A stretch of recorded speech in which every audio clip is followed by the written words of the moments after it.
Would you do me a favor? I'd like to stop talking for a minute, and when I do, take a look at the room you're in, and above all, at the man-made objects in that room that surround you. The television set, the lights, the phone, and so on. And ask yourself what those objects do to your life just because they're there. Go ahead.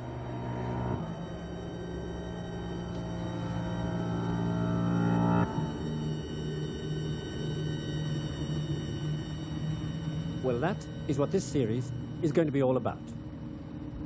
It's about the things that surround you in the modern world, and just because they're there, shape the way you think and behave, and why they exist in the form they do, and who or what was responsible for them existing at all. The search for those clues will take us all over the world and 12,000 years into the past, because it's in those strange places and in those long-gone centuries that the secret of the modern world lies. And you'd never believe the extraordinary things that led to us being the way we are today. Things like, for instance, why a 16th century doctor at the court of Queen Elizabeth did something that made it possible for you to watch this screen now. Or the fact that because 18th century merchants were worried about ships' bottoms, you have nylon to wear. Or why a group of French monks and their involvement with sheep rearing helped to give the modern world the computer. Or what medieval Europeans did with their fire in winter that led to motor car manufacture.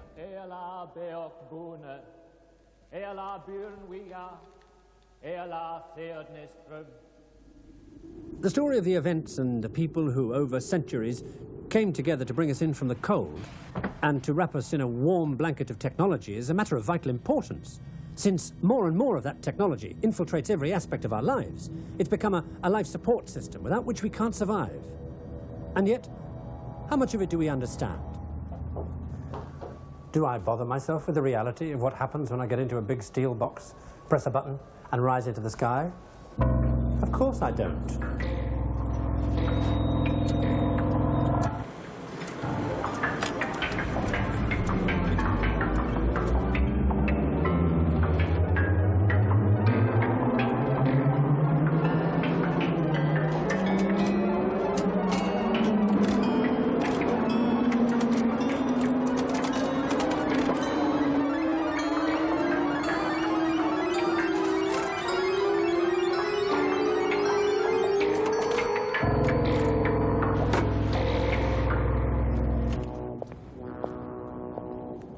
I take going up in the world like that for granted. We all do. And as the years of the 20th century have gone by, the things we take for granted have multiplied way beyond the ability of any individual to understand in a lifetime. The things around us, the man-made inventions we provide ourselves with, are like a vast network, each part of which is interdependent with all the others. I mean, cross the road. Whether or not a car coming around the corner knocks you down may have something to do with the person you've never met fitting the brakes correctly. Change anything in that network, and the effects spread like ripples on a pond. And all the things in that network have become so specialized that only the people involved in making them understand them. I don't mean use them, anybody can use them. Down there is one of the biggest, most complex cities in the world, full of people using things as if they understood them, and sometimes not even knowing they're doing it.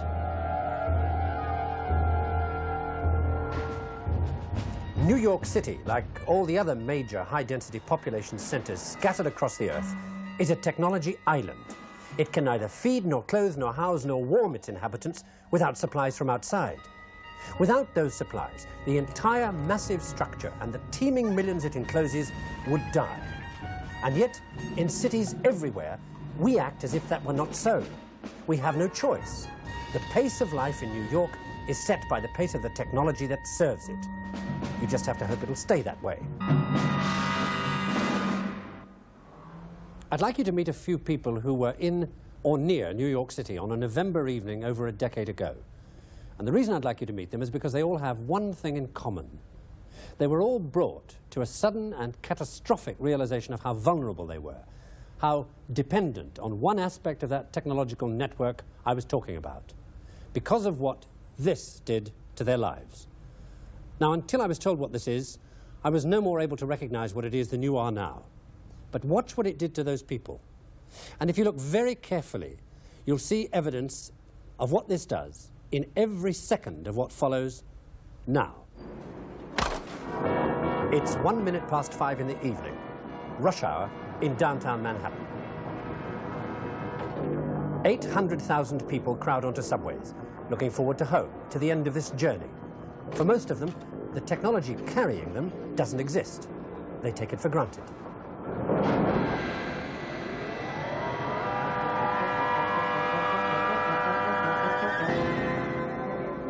Two minutes past 5, Kennedy Airport, the usual evening departure rate, passengers with appointments in New Delhi, London, Tokyo, appointments they expect to keep, and 200 planes due to arrive in the next 5 hours. 703, turn left heading 230.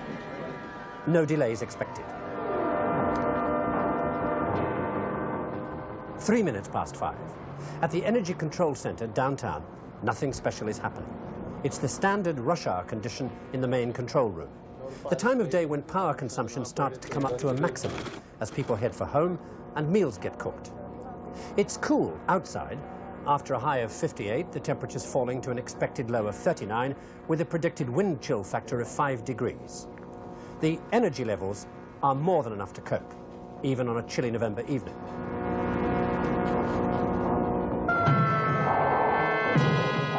Ten past 5, Mount Sinai Hospital. Fair enough, I'm just giving a bit of oxygen at the moment. I'll give it to the cyclo when you're ready. Okay. The patient, Mrs. Marcana, is expecting twins. Thank you, Mr. Chairman. May I first say to my distinguished colleague, the ambassador from the USSR... 12 minutes past 5, the UN General Assembly in session. The speaker is President Roosevelt's son. In their boxes, the interpreters, the invisible support structure of the debate, whatever the language. At the UN, that's taken for granted. The ways and means soient supprimés et qu'on les... In the subway, Herbert Friedman, a lawyer, reads his paper on his way home to suburban Jamaica. Al Hynek works for a publisher on Fifth Avenue. He passes the time doing a crossword. Marjorie O'Shaughnessy also works for a publisher, looking forward to spending a quiet evening at home. Steve Bawati, late, been to a movie. Bruce Singer works in Greenwich Village. Bill Palmer is a student, just been playing basketball. And Hans Kramer, insurance broker. All these people take the subway every evening. They expect to get home. They always do. 5:15 at Kennedy Airport. At one of the international terminals, on the board, Scandinavian Airlines 911. Scandinavian 911 is on its way into Kennedy. The pilot is veteran Captain Carl Lofsted.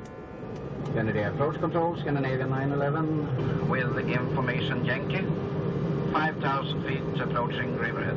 Scandinavian 911, roger. Park dear park on 221 radio vector final. Runway 4 right ILS.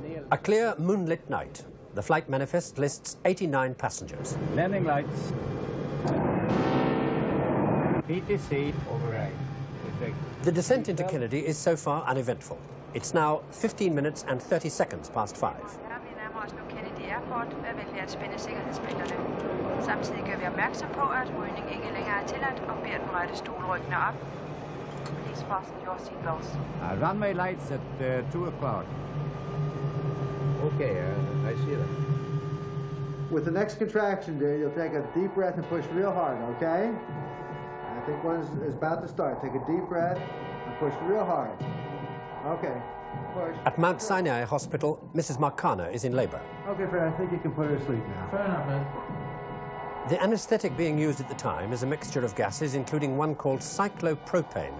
It's potentially explosive, but everybody knows that. Okay, she's fairly sleepy now, though. Okay, with the next contraction, we'll have her a little bit of pressure. Okay, it's coming. The first bit. All right, well, she's starting contraction now. Just a little bit more. Okay. All right, right there. Okay. Okay. Fine, here we go. Okay. Okay, Annie, we've got a baby. It's now exactly 16 minutes and 10 seconds past 5. 1 second later, several hundred miles northwest of New York City, this did what it was built to do, with disastrous consequences. You may have already guessed what kind of technological network this is part of. It's a bit of a power station. The power station known as Adam Beck 2, here at Niagara, where electricity is generated by the tremendous power of falling water. The water turns turbine blades that make a shaft spin. At the top of the shaft are magnets, and they spin inside a cylinder up there that has copper wire coils on its inner wall. The interaction between the spinning magnets and the copper coils makes electricity. That's where this comes in. It's a relay, and its job is to detect changes in power going onto a transmission line. These up here. Power flows north along these lines, and on the particular evening in question, this relay detected an increase in power on one of those lines that was above a preset limit.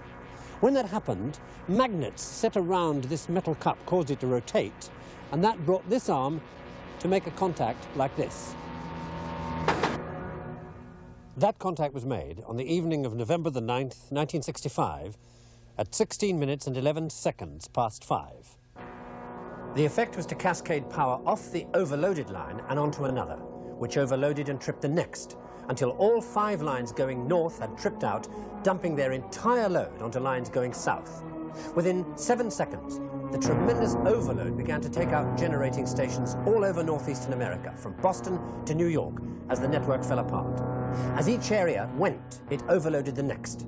Within 10 seconds, the only major system left was the great energy island of New York.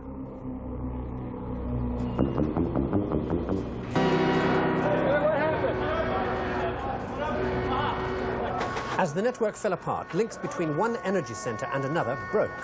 Instead of 300,000 kilowatts coming into New York to help meet demand, 1.5 million kilowatts were draining out of the city to supply areas now cut off from the network, but still connected like leeches to the New York generators.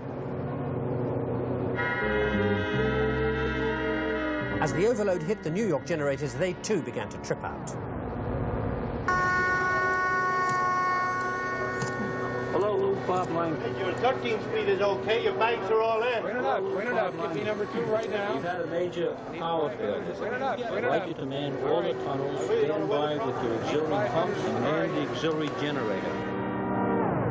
As the lifeblood of the city drained, it went into spasm. At the UN, chaos. The power to keep the lights on also served the interpreters. Who, in the growing darkness, has, however, I hope, brought a glimmer of light. And without interpreters, trapped in their darkened boxes, deprived of access to the ears of the delegates, the United Nations was suddenly and totally disunited, as completely as if at war. The city's elevators stopped. Perhaps the subways were the only technology that people expected to fail. Here we go again. 800,000 people were now deep in the ground under New York, caught in a technology trap most of them had never thought twice about.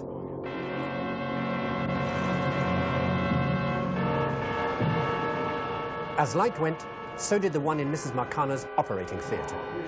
Okay, I've got her. What the hell's going on?